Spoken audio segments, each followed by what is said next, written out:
Aujourd'hui, nous allons aborder un sujet très important et souvent très mal compris, les troubles alimentaires.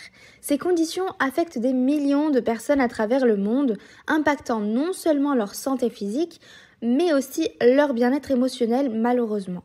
Nous explorerons les différents types de troubles alimentaires, leurs causes, leurs effets sur le corps et l'esprit, ainsi que les stratégies de traitement et de prévention. Alors restez avec nous pour découvrir tout ce que vous devez savoir sur les troubles alimentaires. Commençons par la première partie, qu'est-ce que les troubles alimentaires ? Les troubles alimentaires sont des conditions psychologiques graves qui se manifestent par des comportements alimentaires atypiques. Ils comprennent principalement, par exemple, de l'anorexie mentale. C'est une obsession de la minceur accompagnée d'une restriction sévère de l'apport alimentaire. Les personnes atteintes de ce trouble ont souvent une peur intense de prendre du poids et peuvent avoir une image corporelle très déformée. Ils pensent souvent qu'ils sont très gros alors que pas du tout. Ensuite, la boulimie. Ce trouble se caractérise par des épisodes récurrents de frénésie alimentaire suivis de comportements compensatoires pour éviter la prise de poids, tels que les vomissements auto-induits par exemple, l'utilisation excessive de laxatifs ou l'exercice excessif. Ensuite, l'hyperphagie boulémique. Donc là, contrairement à la boulimie tout court, les personnes atteintes d'hyperphagie boulémique ne pratiquent pas de comportement compensatoire. Elles ont des épisodes récurrents de suralimentation et peuvent éprouver de la culpabilité ou de la détresse après ces épisodes. C'est vraiment très triste. Ensuite, l'orthorexie. Bien que non officiellement reconnue comme un trouble alimentaire, l'orthorexie est une obsession malsaine pour des aliments sains, avec un rejet sévère des aliments jugés non sains, ce qui peut mener à des carences nutritionnelles et à des problèmes graves de santé. Les troubles alimentaires ne sont pas causés par un seul facteur. On va passer maintenant aux causes des troubles alimentaires. Ils résultent souvent d'une combinaison complexe de facteurs biologiques, psychologiques et environnementaux. Commençons par le facteur biologique. Donc, les recherches montrent que des facteurs génétiques peuvent prédisposer certaines personnes aux troubles alimentaires. Des déséquilibres chimiques dans le cerveau, tels que ceux affectant la sérotonine, peuvent également jouer un rôle très important. Ensuite, les facteurs psychologiques, donc l'anxiété, la dépression et les troubles de l'image corporelle sont des facteurs psychologiques majeurs qui peuvent contribuer au développement de troubles alimentaires. Les personnes ayant une faible estime de soi ou des troubles obsessionnels peuvent également être plus vulnérables. Ensuite, les facteurs environnementaux. Les pressions sociales telles que les idéaux de beauté irréalistes souvent propagés par les médias et les réseaux sociaux peuvent influencer les attitudes envers la nourriture et le poids. De plus, des événements de vie stressants comme des problèmes familiaux ou des traumatismes peuvent également jouer un rôle très important dans ces facteurs-là.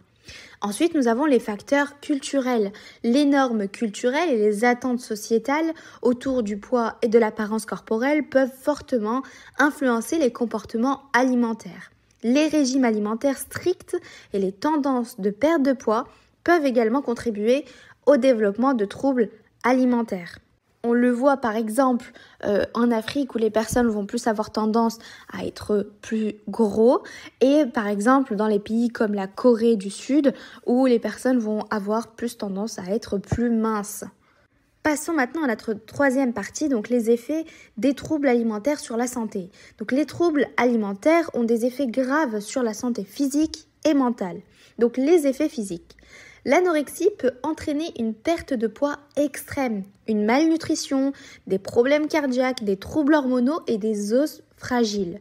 La boulimie et l'hyperphagie boulémique peuvent causer des déséquilibres électrolytiques, des problèmes gastro-intestinaux, des caries dentaires et des maladies cardiaques. L'orthorexie peut mener à des carences nutritionnelles sévères en raison de la restriction excessive des groupes alimentaires. Ensuite, les effets psychologiques. Les troubles alimentaires sont souvent associés à une détresse émotionnelle significative, y compris l'anxiété, la dépression et des troubles de l'image corporelle. Les personnes atteintes peuvent également éprouver des sentiments de honte, de culpabilité et de faible estime de soi.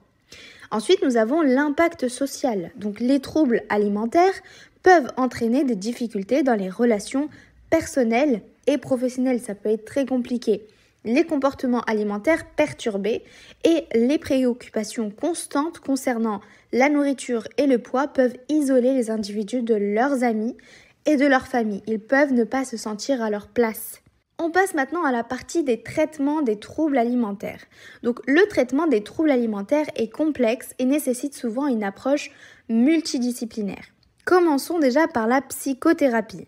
La thérapie cognitive comportementale, TCC, est couramment utilisée pour aider les individus à changer leurs pensées et comportements liés à la nourriture.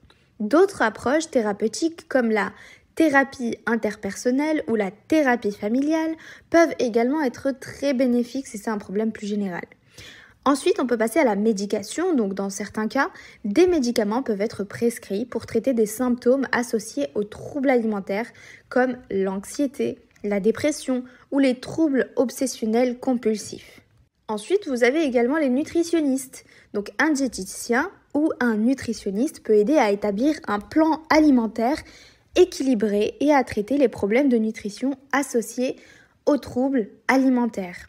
Ensuite, vous avez des supports de groupe. Donc, les groupes de soutien offrent un espace sûr pour protéger des expériences et des stratégies de gestion avec d'autres personnes confrontées à des troubles alimentaires. Ensuite, vous avez également l'hospitalisation. Alors là, c'est dans les cas les plus graves, une hospitalisation peut être nécessaire pour stabiliser la santé physique et commencer le traitement intensif. Passons maintenant à notre dernière partie, donc les préventions des troubles alimentaires. La prévention des troubles alimentaires implique plusieurs stratégies très intéressantes. Donc la première, c'est l'éducation et sensibilisation.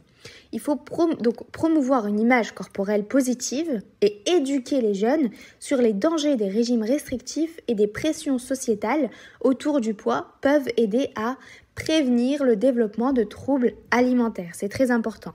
Ensuite, nous avons la promotion de l'alimentation équilibrée, qu'on voit tous les jours à la télé, par exemple, dans les publicités. Donc, encourager des habitudes alimentaires saines et équilibrées dès un jeune âge est crucial. Cela inclut la consommation de divers aliments nutritifs et l'évitement de régimes extrêmes ou de restrictions alimentaires sévères. Et ensuite, nous avons également le soutien émotionnel. Donc le soutien émotionnel, c'est-à-dire offrir un soutien émotionnel aux personnes en difficulté peut aider à prévenir l'apparition de troubles alimentaires. Il faut les rassurer. La promotion de la santé mentale et la gestion du stress sont également très importants et jouent un rôle très important.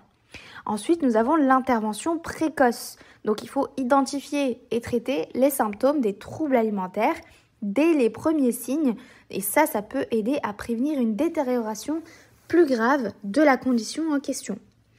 Enfin, donc, pour conclure cette vidéo, les troubles alimentaires sont des conditions sérieuses qui nécessitent une attention et un traitement approprié. Si vous ou quelqu'un que vous connaissez souffrez d'un trouble alimentaire, il est essentiel de chercher de l'aide professionnelle. Rappelez-vous que la guérison est possible et il existe de nombreuses ressources disponibles pour vous soutenir dans ce processus. Merci d'avoir regardé cette vidéo. Si vous avez trouvé ces informations utiles, n'oubliez pas de liker et de vous abonner à notre chaîne pour plus de contenu sur la santé et le bien-être. Partagez cette vidéo avec vos proches pour les sensibiliser aux troubles alimentaires. Prenez soin de vous et à demain.